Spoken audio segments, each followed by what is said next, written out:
फिर भी आपको कौन सा आंकड़ा चाहिए? और जज साहब कह रहे हैं कि वापस हमारे देश को प्रतिगामी मत बनाइए।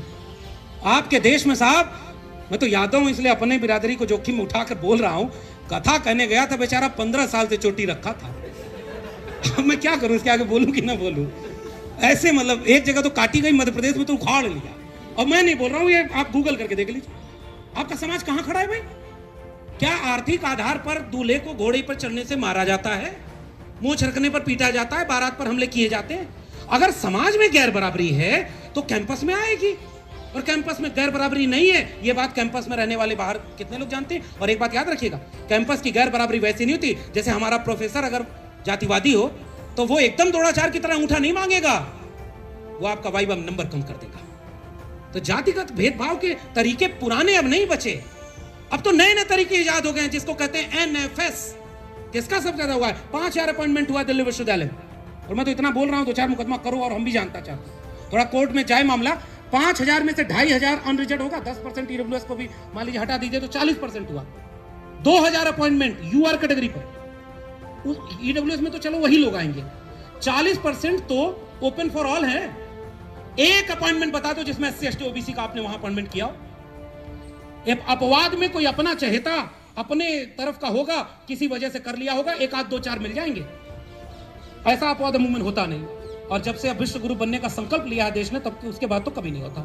तो 40% रिजर्वेशन किसके लिए? मंडल नहीं आया तो आप कहते थे नॉट अवेलेबल, मंडल आया तो आपने कहा नॉट फाउंड सुटेबल, और जब वो सुटेबल होने लगे तो आप पूरी शिक्षा व्यवस्था को बेच रहे हो। और आपने नई पॉलिसी बनाई है, उसका नाम क्या है जरा जेडी वालों बताना, वो जो नई पॉलिसी बनाई है यूजीसी को खत्म करके, अरे उसका नाम बड़ा गजब का है, पूरा हिंदी में नाम बोलिए उसका, विकसित भारत शिक्षा अधिष्ठान अधिनियम। नाम इतना भारी रहे कि लगे कि हाँ, जैसे इसका नाम भी रखा गया था कितना अच्छा, समता समिति। काम क्या हुआ इसमें? जीरो हो गई। 2 महीने बाद, हालांकि सरकार के गेट में है पाला, 2 महीने बाद फिर उनको जवाब देना है।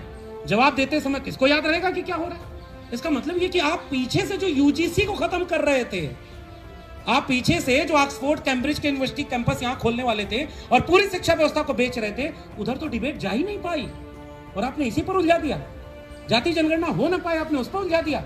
ये केवल एक साजिश के तहत ऐसा दस्तावेज बनाया गया जिसको देखने में लगता है कि बहुत शानदार है, लेकिन मंशा उसकी ऐसी नहीं थी कि वो इतना क्लियर हो ताकि वो लागू हो। इससे ज्यादा क्लियर डॉक्यूमेंट 2012 का था, उसके पहले का था, जो डिस्क्रिमिनेशन को एक्सप्लेन करता है कि कितने टाइप के डिस्क्रिमिनेशन होते हैं।